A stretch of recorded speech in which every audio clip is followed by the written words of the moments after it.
system has three components: air, electric, CO2. Obviously, air comes in the back right here. CO2 is through the bulkhead back here also. You're coming through your filter.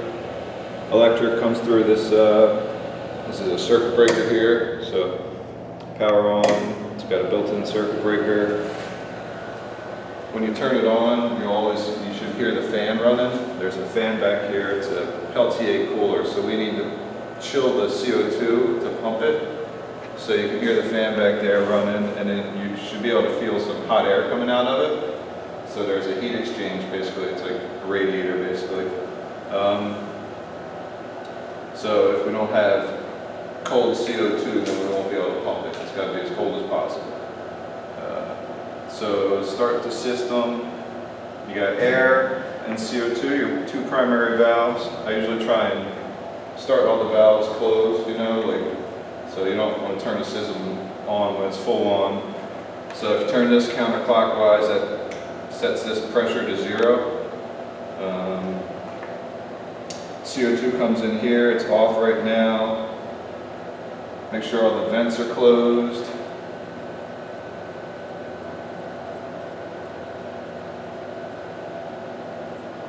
So the air comes in through this valve, goes to the regulator. This regulator, as you increase the pressure here, the gauge will increase also. So this is a 100-to-1 pump. So if you give it 10 psi on the gauge here, you should have roughly 1,000 psi in the vessel. So it goes up linear, 50 psi, 5,000 psi in the gauge in the vessel. So that's the air. It's pretty much two valves to get the pump going. CO2, we come in through this main valve here. We go through the pre-chiller, which is what I was just talking about with the fan. So you want to feel some hot air going out the back. This pre-chiller liquefies the CO2, turns it into liquid, goes through the pump. We pump up the pressure. We go through a preheater. Preheater you can set to whatever, up to, most people don't run more than 50 to 100 C. So that gets the CO2 warmed up before it goes into the vessel. So we come through there. That's the preheater. We split here. There's a pressure relief. These systems are modular, so that right now it's set up with one vessel. This could have 2 more vessels. So if we got another 2 vessels, the separator section would move down the road, and you would add a couple more vessels in there. So this is basically the pump system, the pump unit. All the vessel systems, all the vessel add-ons would be the same. There's 2 plugs on the back here by the primary power inlet. There's 2 plugs there where you would plug in your other system here. So we have some choices with the valves to be able to run from vessel to vessel or vessel to the separator, the separator. So we come through here, this says to the vessels, so we're going to the vessels. So the first vessel here, the only one in this situation, we have it says from pump. If there was another vessel and we were running like a cascade or series, then we would be able to switch it from vessel, but right now, so it's off there, and that's to the pump. So get everything rolling. I usually turn the air on, turn the CO2 on, and then you should be able to hear the system charging up. So basically, you want to look and see that you're getting pressure here and that it matches what's on the tank outside. That's a good indication that everything's good. Preheater, let it sit there.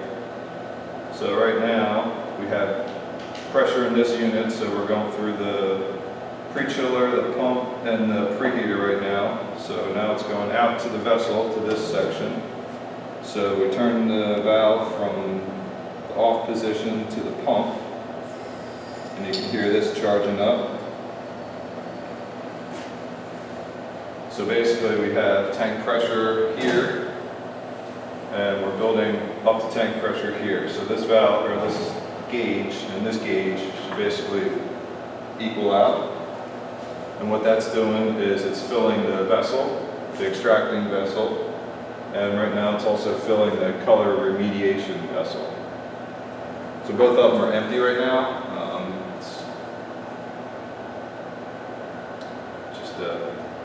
We don't have any product in there. I just kind of wanted to go through the operation of the valves, and you can hear the pump running and things like that. So, but it's kind of reached its balance point there. So we have the system set to go to the collection instead of the next vessel. We don't have another vessel, so we're just going to the collection. So right now, we have this valve here also. This is a vent for the extractor. So you do that, you crack that, and that vents that. When we go to vent the whole system down, this is useful. Sometimes there's a couple PSI pressure left in the vessel, and you won't even be able to get the lid off until you crack this open. A little bit of pressure goes a long way with that vessel. So we have everything coming here, and to the separator section, we flow through a heater to preheat the CO2 before it goes to this metering valve. This is a metering valve. So this is like a needle valve, a real fine tuning. This sets the flow rate of the CO2 through the system. You have, this valve sets the pressure, and this one sets the flow rate. So it's kind of a dance, a fine line between the pressure and the flow rate, what you want to run at, which is basically experimentation and dialing in your process. This one is just a metering valve, like I said, so you can crack that open. It flows pretty slow. So we're basically heating the CO2 because when it goes through this valve, it would freeze up and the valve would just get plugged up and you wouldn't be able to flow any CO2. So you just kind of open that, close it back down. And when you close it, you don't need to crank on it really hard. If you crank on it really hard, that'll bend the tiny little needle in there and it'll screw up the valve. And so just close it down until it feels like it's closed. And then to build pressure, you just start dialing up the air pressure here. And the pump will start. Each pump stroke is recorded here. So this is a CO2 totalizer. So that'll tell you how many grams you're flowing or putting into the system. It's just kind of one of those variables that you want to, it's like a recipe basically. It's one of the variables in the recipe. You have flow rate, temperature, and pressure. So all those three together will combine to make the extract that you want, right? So it depends on the and time. So pressure, time, flow rate, and temperature will all come together in the product. So right now it's filling up. Like I said, these two vessels are empty, so it's going to take a little bit more CO2 to start charging the vessels. From tank pressure, which is around 900 to 1,000, up to around 2,000 psi. It should take a long time. That's the supercritical phase change. So the CO2 is going from a liquid to a supercritical phase. In that period, it takes more energy and more time to get the CO2 to start compressing and to build pressure. So you can see we're up to about 2,000 now. It took a little while to get to a couple of pump strokes. I usually always try and like to start the pump slowly. You don't get your car and hammer on it and expect it to work right out of the gate all the time. So if you let it go slow, you can see we're building pressure. We started at 900 to 1,000, we're up over 2,000 now. And you can see each pump loop is making the pressure increase. So it's working good. This will go up to 10,000 psi.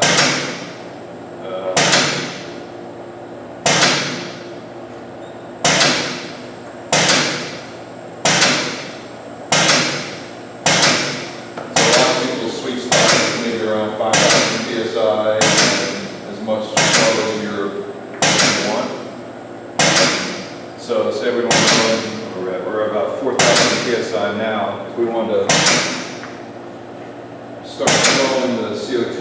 the product.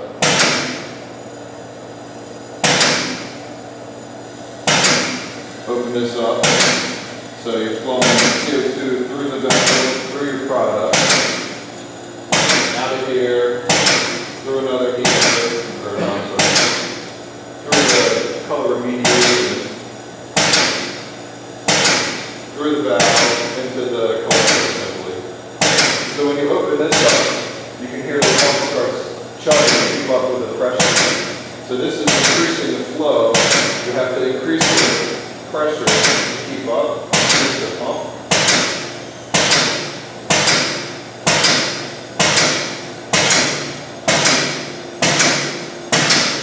So it's kind of listen to the system. Right now we're pumping and it's still maintaining pressure, it's still building pressure to whatever we're looking at. If we start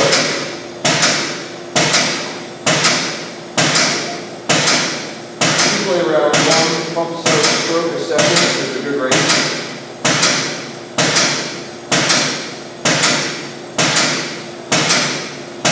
So you have your heater to adjust the temperature on those heaters. So right now it's sitting at 29 degrees. That's the process variable. That's like what the heater is right now. So you push that to the select button, increase the temperature. So that'll go up to 45. Same with the extractor. I think we have it set to our limit of 100C right now. And the separator, the re-ring valve, you kind of want to run that a little hotter because this is a lot of work. You need a lot of energy to keep this valve from freezing up. So we set this to 50. So that's pretty much it. You have your flow and your pressure. Everything sounds good, it's running normally, you're getting good flow through, the pressure's keeping up.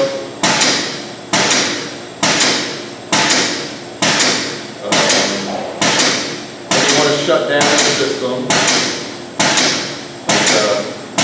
So as a totalizer, so right now we're on 1,500 grams of CO2 through the system, through the material, out the separator.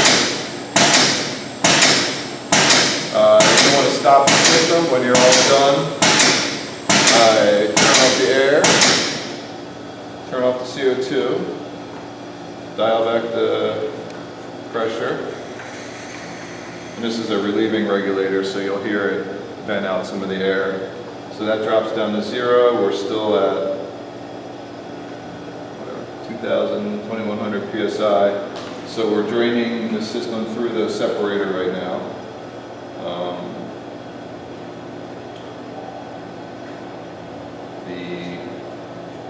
When you drain, when you vent the system down, I recommend venting down as much as possible through your separator because that's where your product's going to wind up. You don't want to vent out through the vent, because then all your product is just going to be sitting on the table back there.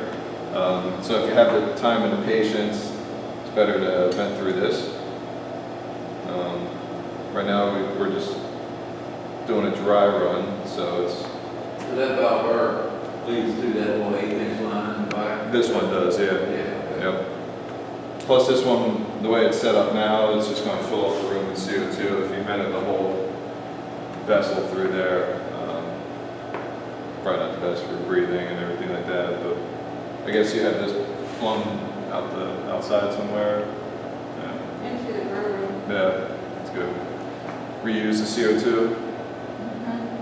So we won't need to use that one valve then? This one will probably, I always open this right when we're opening the vessel, just to make sure there's no pressure. Okay. You can see right now you can't open the vessel when it's under pressure. It's just not going to happen. So always vent down through the separator as much as possible. I get a little impatient sometimes and just start opening valves and stuff like that, but that's up to you guys.